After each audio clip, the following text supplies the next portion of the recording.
So welcome back, friends, to the show. April 8th, 2018, a Monday morning, chilly 33 degrees on the homestead, and today we embark on a brand new video series. How about Back to Basics 2? Back to Basics 2, where we are going to build something really cool using traditional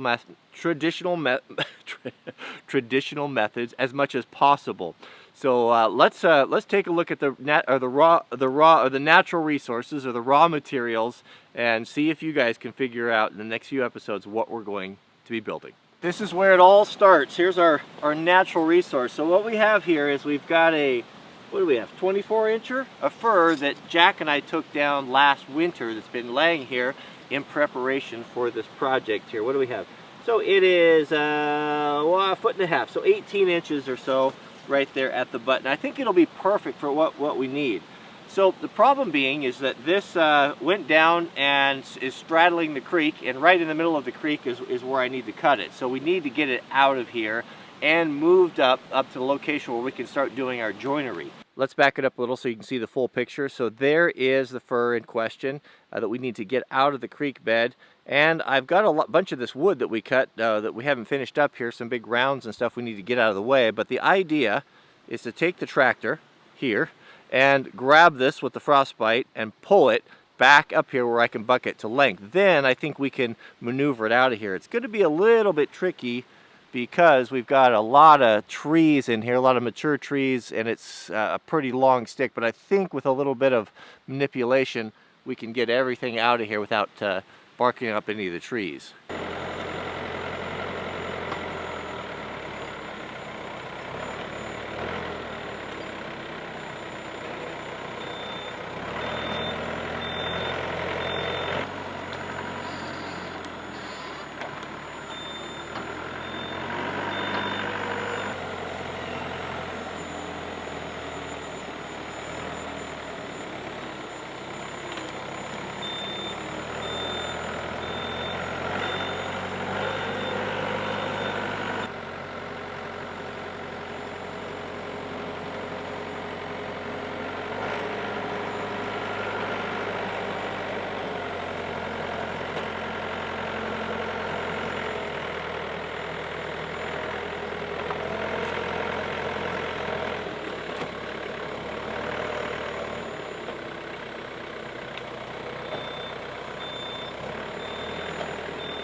So as I expected, that's not going to get the tree out of there. It's the ground is, it's been raining for 3 days. The ground's just too loose, and there's not enough pressure on the frostbite.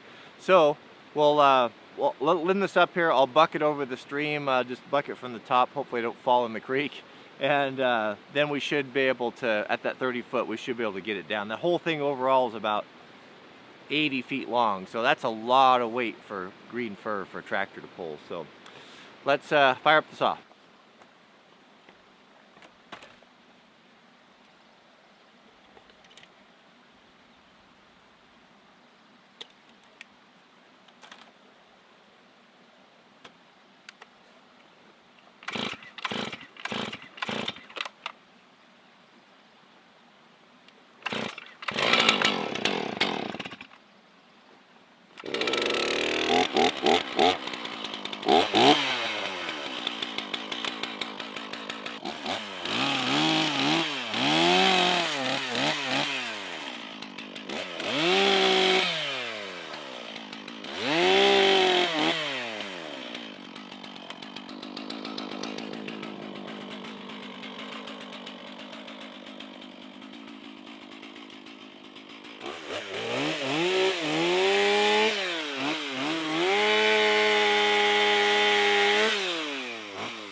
All right, there it is.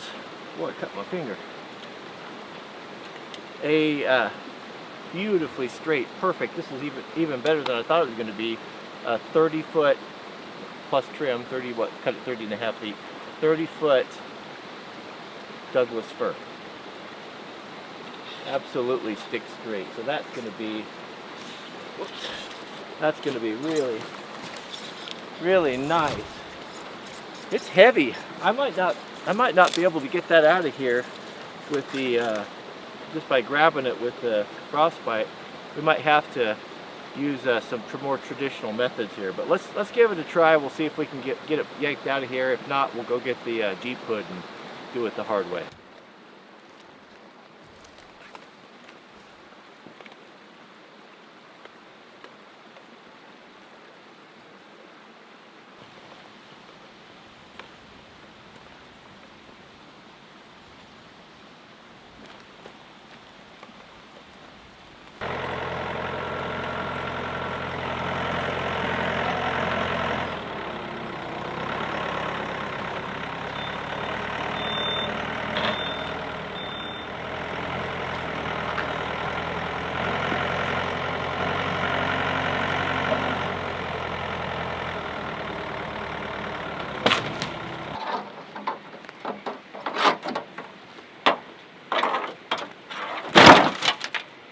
So back in the day before we had equipment, I used this for moving, or the family used this for moving all sorts of things, from boulders to rocks, and I skidded a lot of logs on it.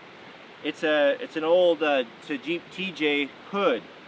Any car hood will do, but it works pretty good to skid it. One of the problems with skidding is this: the leading edge of the log. What happens is, as you're pulling it, if there's a rock, if there's a root, if there's a stump, if there's anything, this thing will catch on it, and you're not going to move it unless you have a monster piece of equipment. Even professional logging equipment, you know, that has basically unlimited power, everything is designed to get those logs up. You'll see the arch on the back of, well, back in the early days, they used to have dozers, and they had like a trailer, a big trailer with an arch on it, and they would run the cable up the arch and go down, and they wanted to lift that up. If you can lift this up a little bit or keep this from digging in the ground, you don't need that much power to pull. You can even pull, probably not this big, but some pretty good sized stuff with your truck or with a quad or side-by-side by getting this up. So the car hood, what it does, will get the log up on this, hopefully, and then this will scoot along and keep that from digging in, and anything that it hits, a stump or a rock, it will deflect and just kind of roll over. It works really good, but it's really important how you set this up. I'll show you how I do it. So this is a choker. This is just a 10-foot section of cable. You can use a rope, you can use chain, you can use anything. The most important thing though is that whatever it is that you're using has got to be able to slide through something on the front of the hood, because what you want to do is we'll choke this log, and then as we pull, it will pull up. And what I've done is I put I never can remember, shackle or clevis, this thing right here. I put this in there. You could just knock a hole in the front of your hood, get something in there that the cable or rope or chain will slip through, and as the log comes up, it'll stop here and it won't pull the log off the hood. That's the most important part. If you just try to throw a hood underneath there, you'll just pull the log off the hood and you're going to have aggravation. So let's choke the log and it'll all come clear. It'll look a little bit, it's easier to understand when you see it all working. Let's see if we can't get this under here. Now we don't want to choke too far back, or again the log will pull over top of the hood, and we don't want that.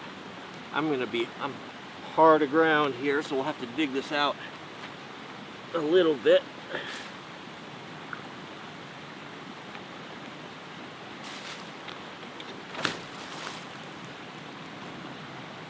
Right tool for the right job.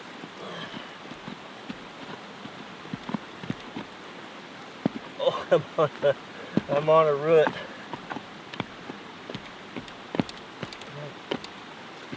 Just need a little, there we go, I think we're through.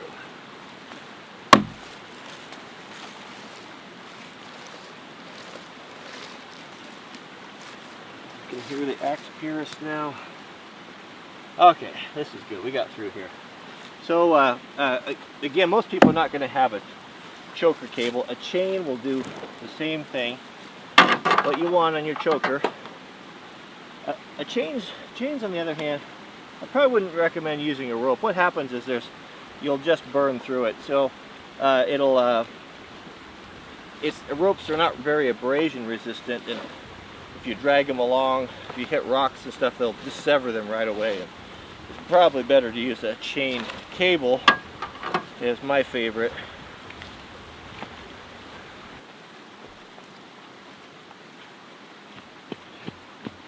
I always get a lot of questions about which axe I use.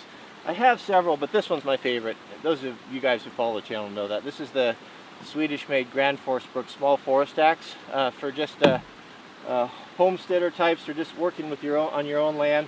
You just can't beat it. It's probably the best axe, pound for pound. It is, with no question, that I've ever used. There's nothing else. This is the Benchmade 940 of axes. So here's a little trick for you for skidding. So as we went along, you know, we limbed all those branches off.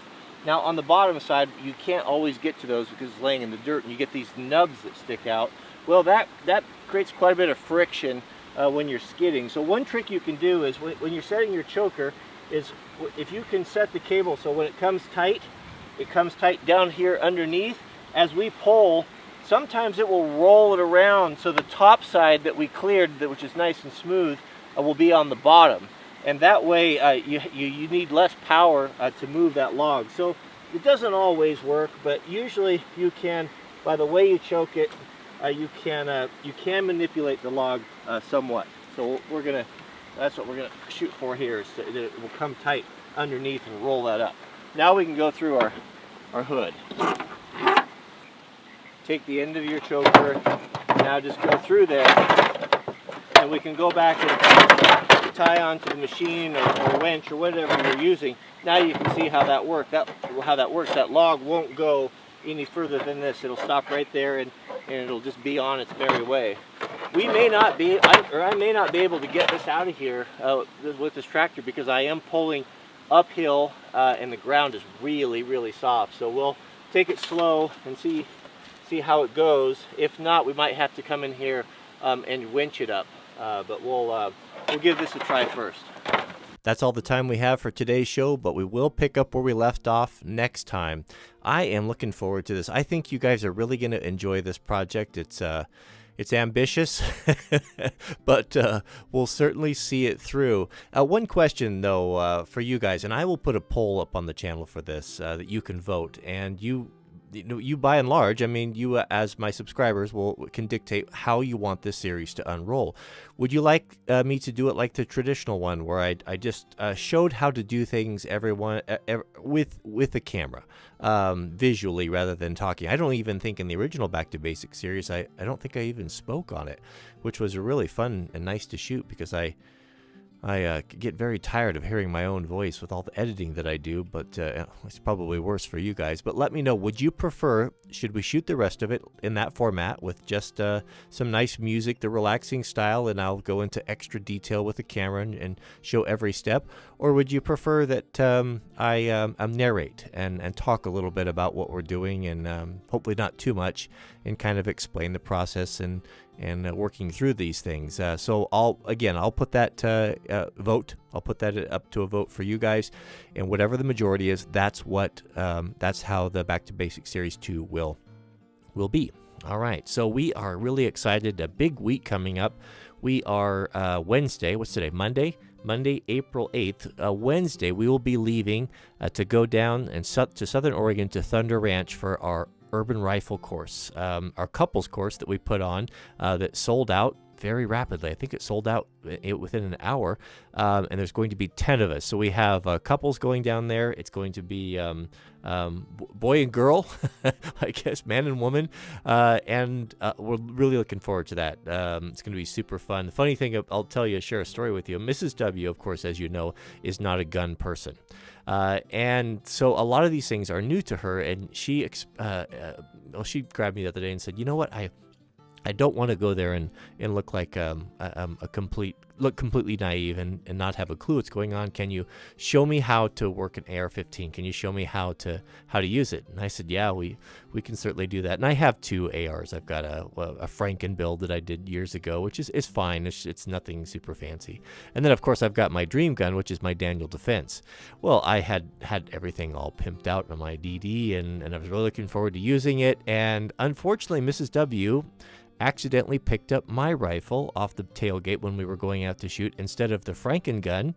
And then when I gave her the Franken gun, well, she was not satisfied. She was a little cross with me that I didn't automatically give her the good one. And I lamented a little bit and like, oh, honey, I mean, you're not really into this. And, I built this gun specifically for this course. And, it's you're going to mess up my life. She wasn't having it. I think primarily because the recoil is nicer and the weight. The Daniel Defenses are so very light and wonderful to shoot. So I will be shooting the course with the Franken gun, and Mrs. W, of course, will be shooting with the DD. So I will video what I can on that. I'll follow along. We'll try to do a running daily vlog and meet some of the characters. And I just think the world of Clinton Heidi Smith. I spent 4 days with them on the tactical rifle shoot, and the wonderful people. I'm excited.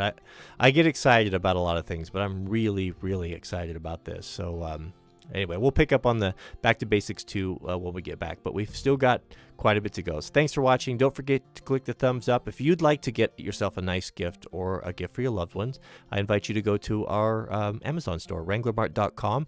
I've got the Grand Forest Brook Small Forest axe in there, my axe of choice, and as well as some of the other things that I like, and we're always adding stuff. So we really appreciate that and appreciate the support, and we'll see you guys on the next video.